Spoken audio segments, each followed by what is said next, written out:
पीछे मत देखना। अब वापस लौटना मुमकिन नहीं।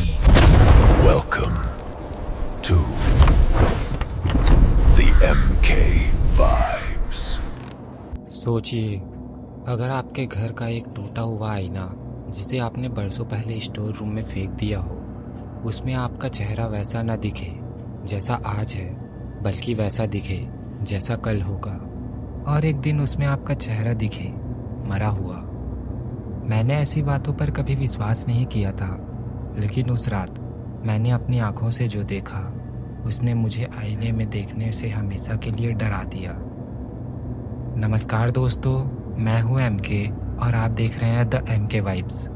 आज की कहानी एक ऐसी चीज़ के बारे में है जो हम हर रोज़ इस्तेमाल करते हैं, बिना यह सोचे कि उसके पीछे क्या छुपा हो सकता है। एक आईना, ऐसी चीज़ जो सिर्फ हमारा अक्स दिखाती है, या शायद कभी कभी कुछ और भी। तो लाइट्स बंद कर लीजिए, हेडफोन्स लगा लीजिए और तैयार हो जाइए आज की डरावनी कहानी के लिए। मेरा नाम अनुज है। मैं राजस्थान के एक छोटे शहर में रहता हूँ। यह बात साल 2019 की है, जब मेरी उम्र सिर्फ 26 साल थी। हमारा घर बहुत पुराना था, जो मेरे दादाजी के ज़माने का था। 3 पीढ़ियों से हमारा परिवार उसी हवेली में रहता आया था। हवेली के पिछले हिस्से में एक स्टोर रूम था, जहाँ पुराना फर्नीचर, टूटे बर्तन और बेकार सामान भरा रहता था। बचपन से मुझे उस कमरे में जाने की मनाही थी। मेरी दादी कहती थी, उस कमरे में मत जाना, वहाँ बुरी चीज़ें रखी हुई है। मैं हंस देता था। मुझे लगता था बस पुराना सामान है और कुछ नहीं। उस साल मेरे दादाजी का देहांत हो गया। उनकी 13वीं के बाद घर की सफाई का काम शुरू हुआ। मेरे पिता ने तय किया कि स्टोर रूम भी साफ करवाया जाए, क्योंकि बरसों से वहाँ कोई गया ही नहीं था। सफाई का जिम्मा मुझे और मेरे चचेरे भाई दीपक को दिया गया। जब हमने स्टोर रूम का दरवाज़ा खोला, अंदर से सीली हुई बासी हवा का एक झोंका बाहर आया। अंदर धूल की मोटी परत हर चीज़ पर जमी थी। पुरानी अलमारियाँ, टूटी कुर्सियाँ, बक्से और एक कोने में कपड़े से ढका हुआ कुछ बड़ा सा।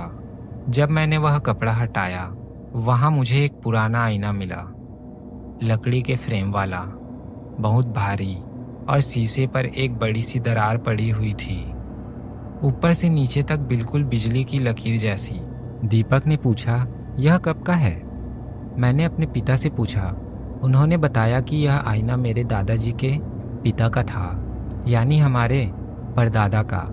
उन्होंने इसे कभी इस्तेमाल नहीं किया, हमेशा ढक कर रखा था। क्यों, यह किसी को नहीं पता था। मेरे मन में अजीब सी जिज्ञासा हुई। मैंने सोचा, इतना पुराना आईना साफ करके अपने कमरे में लगा लूँगा, एंटीक पीस जैसा लगेगा। मैंने वह आईना अपने कमरे में रख लिया। शुरुआत के 2-3 दिन सब सामान्य था।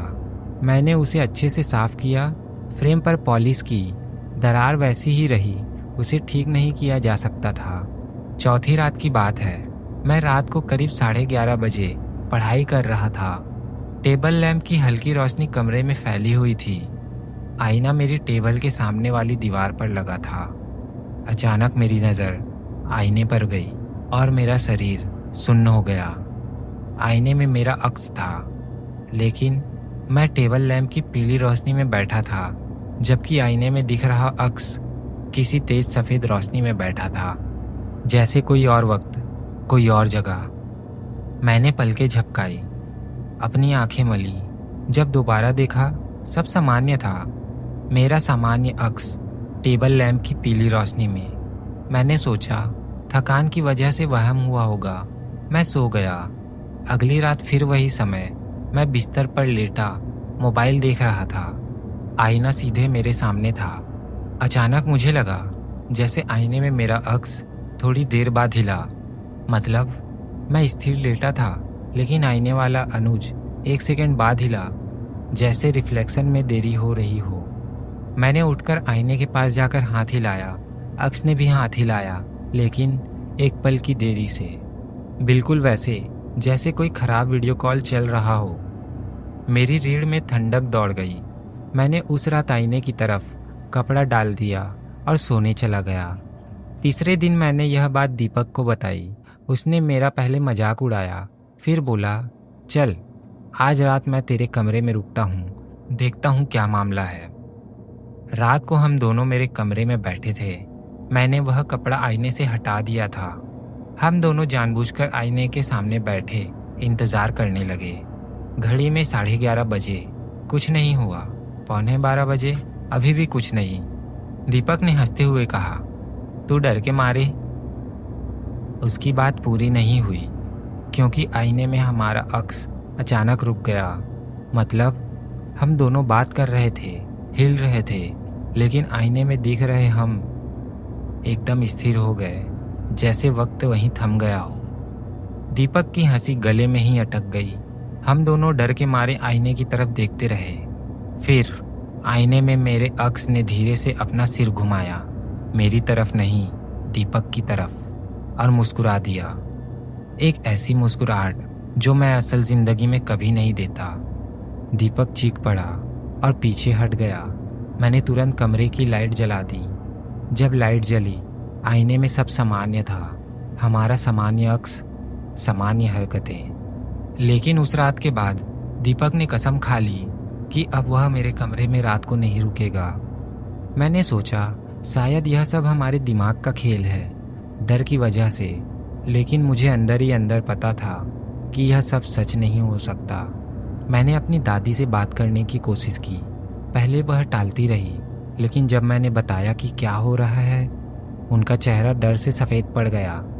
उन्होंने मुझे एक पुरानी कहानी सुनाई। यह आईना हमारे परदादा ने एक नीलामी में खरीदा था, किसी पुरानी हवेली से जो किसी तांत्रिक की हुआ करती थी। नीलामी के कुछ दिनों बाद उस तांत्रिक के परिवार का एक आदमी हमारे परदादा के पास आया था और बार बार आईना वापस करने को कहता रहा। परदादा ने मना कर दिया। कुछ हफ्तों बाद उस आदमी की रहस्यमयी मौत हो गई। उसके बाद से परदादा ने वह आईना कभी इस्तेमाल नहीं किया, हमेशा ढक कर रखा। दादी ने कहा, कहते थे कि वह आईना सिर्फ अक्स नहीं दिखाता, वह भविष्य की एक झलक दिखाता है, और जो उसमें अपना भविष्य देख ले वह उस भविष्य से बच नहीं पाता। मुझे यह सब किसी डरावनी कहानी जैसा लगा, लेकिन जो मैंने खुद देखा था उसे झुठला नहीं पा रहा था। मैंने वह आईना वापस स्टोर रूम में रखने का फैसला किया, लेकिन उससे पहले उस रात मेरी एक और भयानक घटना हुई। मैं रात को सोने जा रहा था, आईने की तरफ पीठ करके लेटा। अचानक कमरे में तापमान गिर गया, जैसे कोई एसी अचानक तेज चल गया हो। मैंने पलट कर देखा, आईने में मेरे अक्स के पीछे एक धुंधली सी आकृति दिखाई दी। एक बूढ़े आदमी की आकृति, काले लबादे में, चेहरा धुंध जैसा अस्पष्ट। वह आकृति धीरे धीरे मेरे अक्स के पास आई और फिर उसने अपना हाथ मेरे अक्स के कंधे पर रख दिया।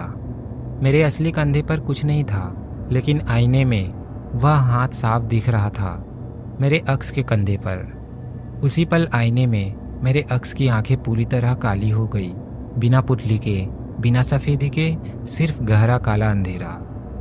और उस अक्स ने मुंह खोला। आवाज़ नहीं आई, लेकिन होंठ हिले, जैसे कुछ कह रहा हो। मैंने ध्यान से देखा, शब्द साफ नहीं थे, लेकिन एक शब्द मुझे समझ आया, जल्दी। मैं उठकर भागा कमरे से बाहर। पूरी रात बैठक में बैठा रहा। सुबह होते ही मैंने वह आईना उठाया और सीधे स्टोर रूम में रख दिया, उसी पुराने कपड़े से ढककर, और दरवाज़ा बंद कर दिया। मुझे लगा शायद अब सब ठीक हो जाएगा, लेकिन घटनाएं यहीं ख़त्म नहीं हुई।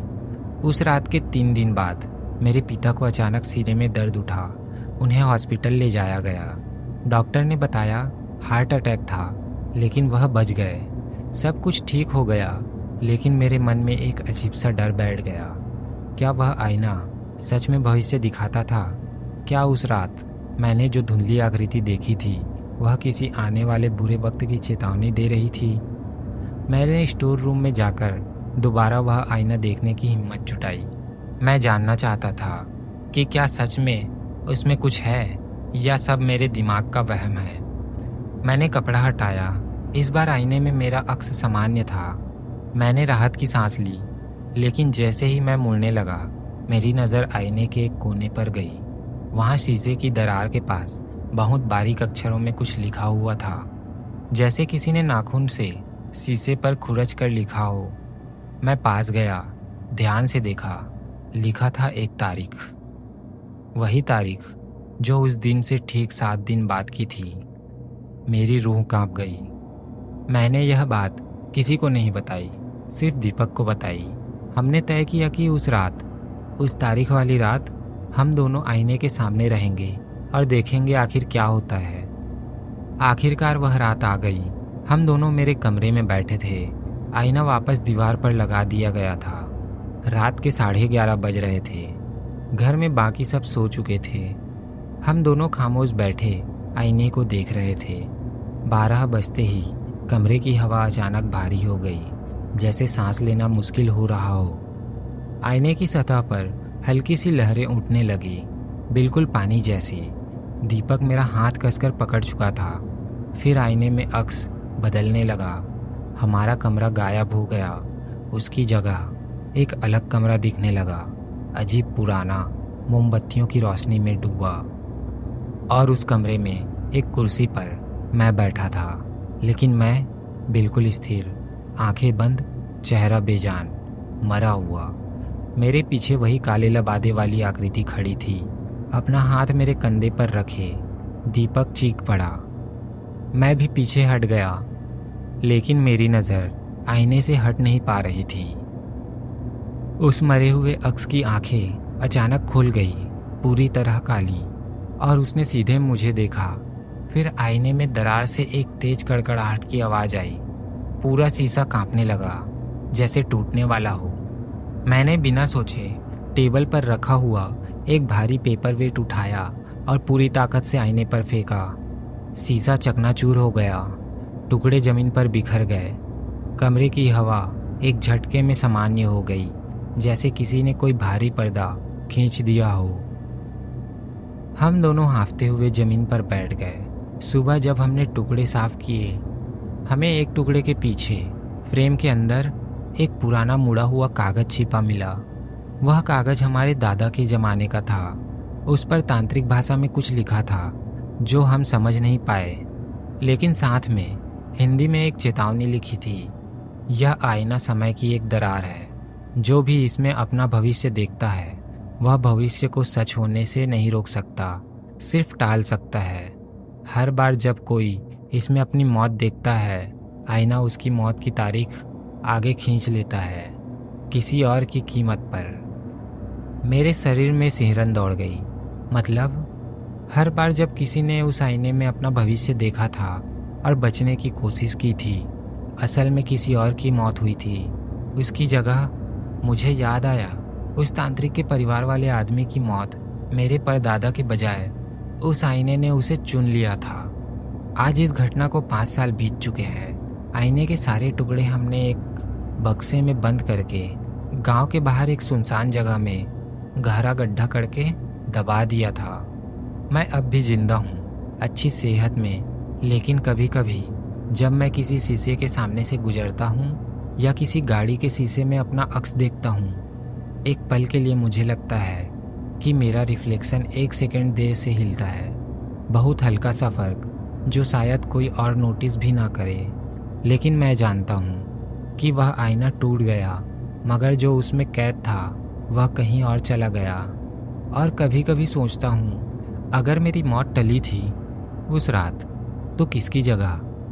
कौन था वह जिसने मेरी जगह ले ली होगी? मुझे यह जवाब कभी नहीं मिला और शायद मिलना भी नहीं चाहिए। तो दोस्तों, आपको क्या लगता है, क्या सच में वह आईना भविष्य दिखाता था या फिर यह सब डर और सदमे का असर था? अगर आपको ये कहानी पसंद आई हो तो वीडियो को लाइक करें, चैनल को सब्सक्राइब करें और ऐसे ही डरावनी कहानियों के लिए जुड़े रहिए। मैं हूं MK और आप देख रहे थे द MK वाइब्स। मिलता हूं अगली डरावनी कहानी में। तब तक किसी पुराने टूटे हुए आईने में बहुत देर तक अपना चेहरा देखने से पहले 2 बार ज़रूर सोचिए, क्योंकि कुछ अक्स सिर्फ अक्स नहीं होते।